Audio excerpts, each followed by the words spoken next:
Why, hello there, and welcome back to another lovely video. This one's pretty short.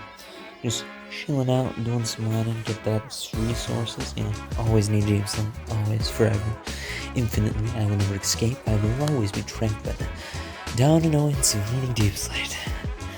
But yeah, that's life.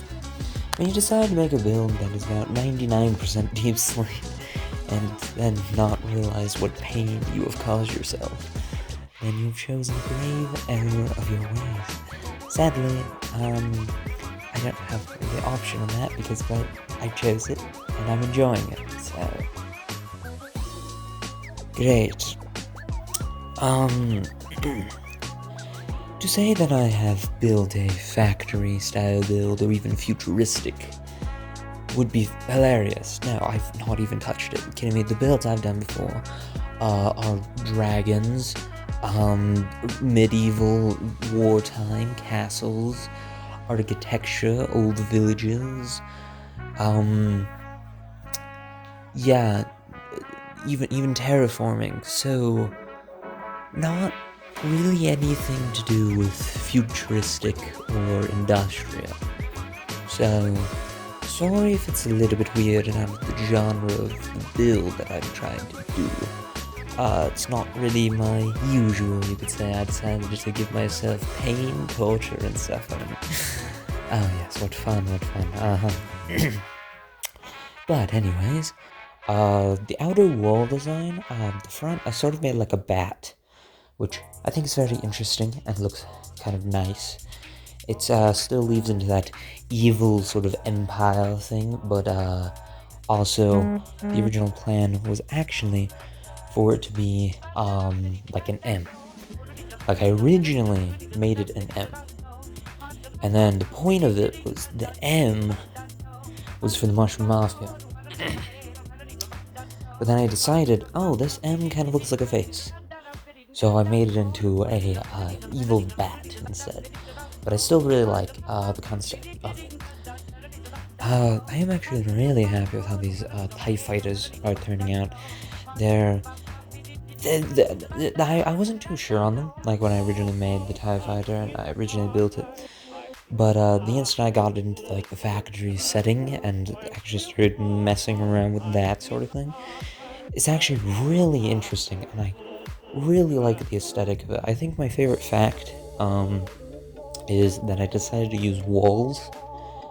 I used deep slate tile walls for the I guess wings? Is it wings? Whatever they are.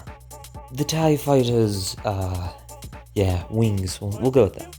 The TIE Fighters' wings. But to have it to be the middle, it gives it a very in-depth look for a very simple design. And I think it turns out really nice. I'm very happy with how those turned out. The walls, I wanted to go for something like an open warehouse type thing, where, you're just walking along the streets, there's just an open warehouse, got some windows up, you can kind of look into it, but, they're not like a base ground level, so you're like looking up at the ceiling or something, you can see like the edge of a TIE fighter wing or whatnot. So I think it looks really nice. I do want to continue on this and sort of expand it like a tile format.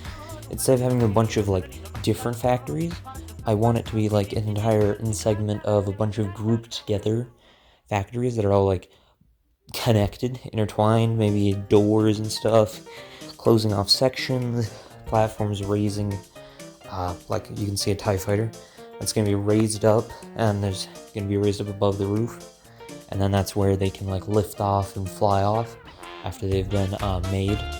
Have like a construction unit that's like putting TIE fighters together like underground, and then have like glass so you can kind of just look down and you can see like pieces on conveyor belts being moved, and then those being built into stuff. I want to try doing some of that. It's gonna take a long time, especially since I've never messed around with mechanical type builds, so it's very out of my comfort zone. I've had a really hard time, honestly. It's been quite the struggle, but I really like how a lot of this stuff is turning out and looking. it's got an insane amount of detail. Like, I put in so many different things that it almost meshes together, which is kind of nice, but also a bit of a pain. I also am thinking of actually, whenever I finish all the Empire's build, to actually go back for the terrain, get mountains that I want, but then also completely change up the terrain. I want to go with like a sort of taiga biome mixed with the mushroom biome, and then also just mix in something more fun. Grab a bit of the red grass from the warp biomes in the nether, and kind of spread it on. I did that a bit at the front. I think it actually looked really nice. I'm very intrigued to continue on that, make my own biome. But anyways, that was that short video, so I guess if you enjoyed, please like, subscribe, and yeah, I'll see you next time.